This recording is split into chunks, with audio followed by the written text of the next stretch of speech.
I think Ohtani's contract is probably going to go down as one of the best contracts in sports history. The way it was uniquely structured and the visibility that he's brought in them and the extra revenue that he's been able to get them in the short term when they're only paying him $2 million has had a tremendous impact on the business of the Dodgers.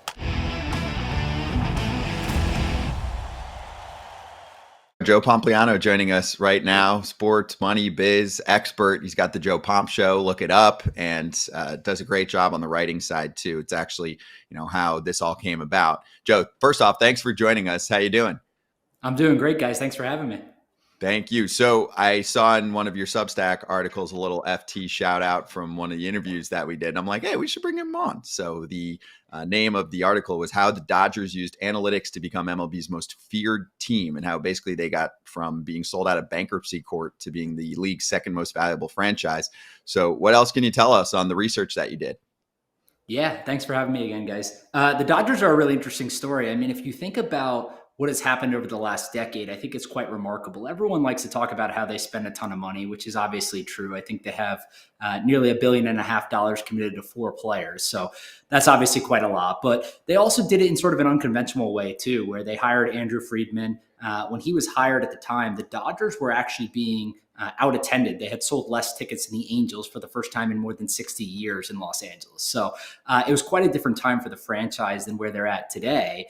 But he basically installed this process where if you go and you look at their careers page or their employees, it looks like a tech startup, right? There's like data analytics folks. There's this whole department that's been built out.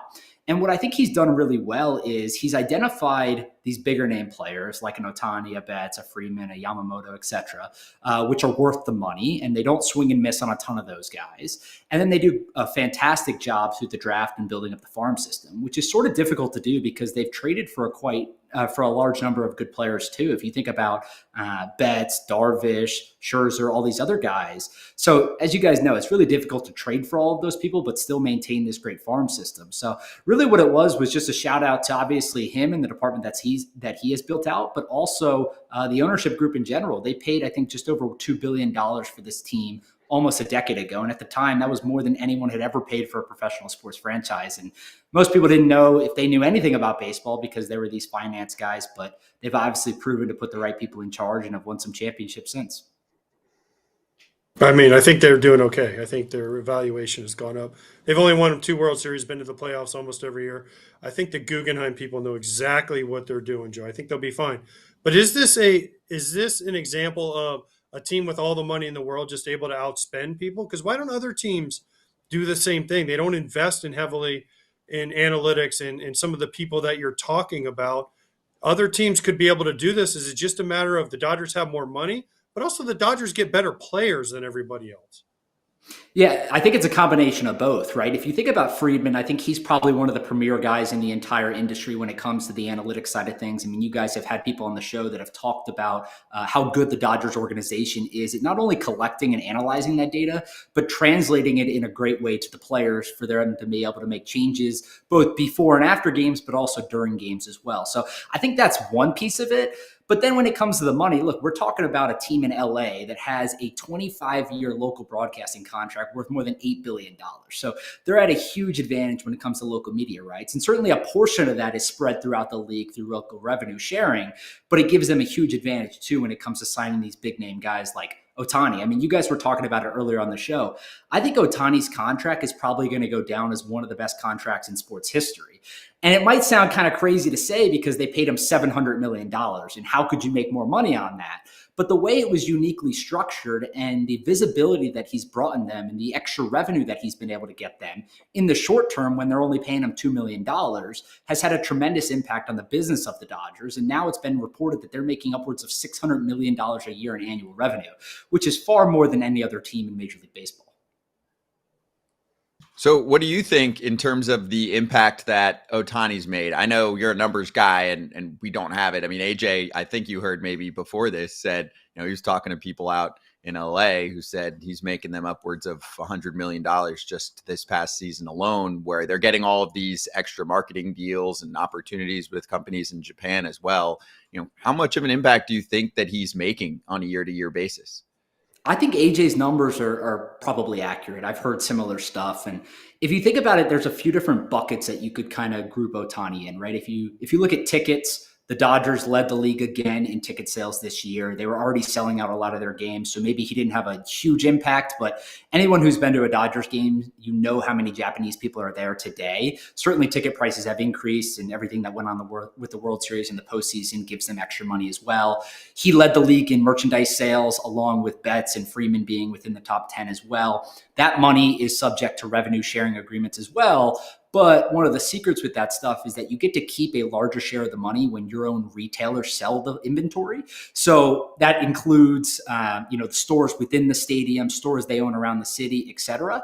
So all of that money is additive to their bottom line as well. And then the biggest category is by far sponsorships. I think it's been reported that he added an additional $30 million plus in sponsorship revenue to the team this year. They signed 12 new Japanese sponsors. And it actually got so crazy at one point that these Japanese brands were going out and signing advertising deals with other Major League Baseball teams to get their inventory out there for when Ohtani came and played away games. Literally, they sold out of inventory so quick there weren't more options. So tourism is a big part of it as well. And I think he's had a tremendous impact. And look, if you're paying $2 million up front, but you're getting $120 million in return in year one, that number is going to go up over time if the team continues to perform well. And it's all money that is extremely beneficial to have today, given the discount that you can apply to that since you have to pay it out in the future. Why didn't other teams get in on this? Like if you're looking at an investment that, yes, everyone's going to have to pay $700 million. Maybe some teams would have had to pay more to get him there. But it's not like we didn't know these numbers weren't going to be, they have estimates of how much you could make back. They're essentially, like you said, they're making money on this deal. Why were other teams not able to even offer this? Well, I think a big part of it is probably that Ohtani wanted to stay in LA, right? There was obviously other teams that are interested, but his desire is a huge portion of that. And the other thing is that the $700 million number is sort of misleading, right? It allows the agent to go out there and say, we signed the largest contract in sports history. But at the end of the day, it's a $460 million deal. That's how Major League Baseball valued it from a time value of money perspective against the salary cap. So the number is significantly smaller than what was being reported at the time relative to what they have to pay. And other teams could have done it, but there's an argument to be made that he's not nearly as valuable in a smaller market as he is in LA. Joe, I'm going to get to a more global question here. So you're much more on the outside in a good way than we are in terms of looking at multiple sports, right? We're doing baseball hours a day, every day. So when you look at the state of the league from a business component, you look at how the ratings just did for the Dodgers and the Yankees, how much the league made in general. What is your take on the state of baseball? Like, do you think there's a bit of a renaissance period going on right now with the way that there's interest with younger fans? And then the second part of that question is, with all that being said, because we always complain about this, why do we get all of the bragging around the World Series? And then as soon as the offseason hits, every story, every statement just about, except for maybe 2 or 3 teams, is we're broke. We can't pay for anyone. Is that just posturing and deals? So the way to look at sports franchises is sort of difficult to evaluate how much teams are actually making money. I heard Mark Lazary speaking at a conference the other day. He's a former owner of the Milwaukee Bucks. And what he said was, everyone thinks we're making money hand over fist, but we were actually losing $100 million a year.